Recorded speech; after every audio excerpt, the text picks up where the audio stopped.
Rumah itu berdiri di ujung jalan sempit yang dikelilingi pohon kenanga. Dari luar, tampak biasa, catnya kusam, jendela berdebu, dan halaman ditumbuhi rumput liar. Tapi bagi warga sekitar, rumah itu punya reputasi sendiri. Kalau berani, cobalah tinggal lebih dari 3 malam, kata Pak Dharma, pemilik warung di ujung gang.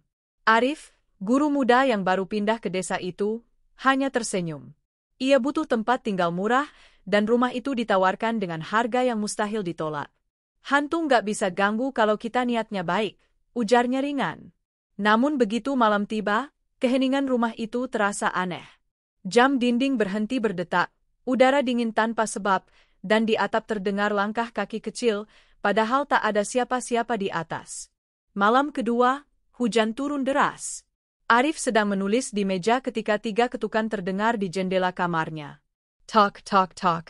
Ia menoleh, tapi tak ada apa-apa di luar kecuali air hujan dan pohon kenanga yang bergoyang. Namun ketika ia kembali duduk, terdengar bisikan halus di belakangnya. Jangan bayarkan API padam. Arif berbalik cepat, kosong. Tapi aroma bunga kenanga yang kuat memenuhi ruangan, menembus bau hujan. Ia menutup jendela rapat-rapat, namun malam itu tak bisa tidur. Di luar, di bawah hujan, tampak bayangan perempuan berdiri diam di halaman belakang. Keesokan harinya, Arif menemui Bu Rasti, tetangga tua di sebelah rumah. Saat mendengar ia tinggal di rumah itu, Bu Rasti menatapnya ngeri. Itu rumah Bu Kenanga, katanya perlahan. Dulu dia tinggal di sana bersama anaknya. Rumah itu terbakar tengah malam.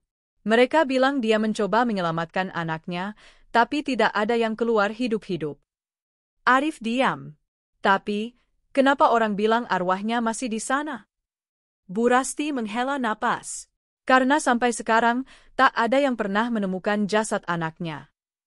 Sejak mendengar itu, Arif merasa setiap malam semakin dingin. Dan di tengah gelap, ia mulai mendengar suara anak kecil tertawa di lorong rumah. Malam keempat, listrik tiba-tiba padam. Arif menyalakan lilin, berjalan ke dapur, dan melihat kompor tua menyala sendiri. API Byra Menari Pelen, Mementolkan Bayangan di Dinding, Bayangan Siring Perempuan Membawa Anak Kesel. Kenanga, Arif berbisik tanpa sadar.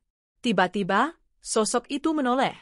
Wajahnya hangus, hitam, tapi matanya masih hidup, menatap langsung ke arah Arif. Dia masih di sini?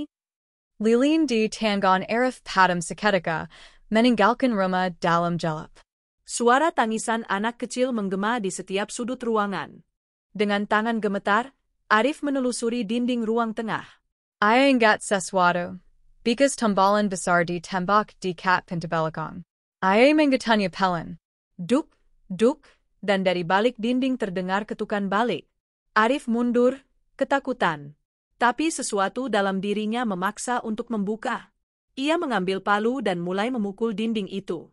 Debu beterbangan, dan di balik tembok, ia menemukan tulang kecil terbungkus kain terbakar. Saat itu juga, udara berubah tenang. Suara tangisan berhenti. Dari sudut ruangan, samar terdengar suara lembut. Terima kasih.